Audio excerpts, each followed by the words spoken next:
The destiny of a man is a product of a sovereign act of God. I also want to say that before you were formed in your mother's womb, you existed as a seed of eternity. According to the book of Jeremiah chapter 1 verse 5, it says, before I formed thee in the womb, I knew thee. And before thou camest forth, I sanctified and I ordained thee as a prophet to the nations.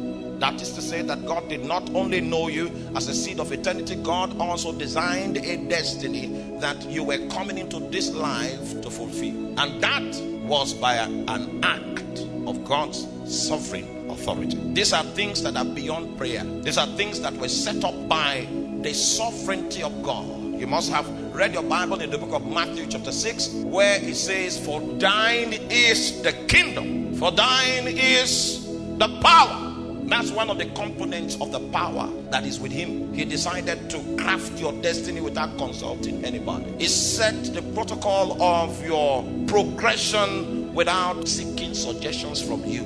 Because there is a level of sovereignty, there's a level of power that you are not aware of that has already set your life in a certain kind of motion. For Abraham, he was designed to be a father of many nations. Many nations were going to come out of his loins. And God, by reason of his sovereign will, decided to visit Abraham. He did not come in a crowd. He came to him as an individual. And God spoke to him. Get out of your country. You see, the demands that God brought on this man were not cerebral demands. You are in the corridor of cerebral development. Some of you are studying to be psychologists. Some of you are studying to be accountants.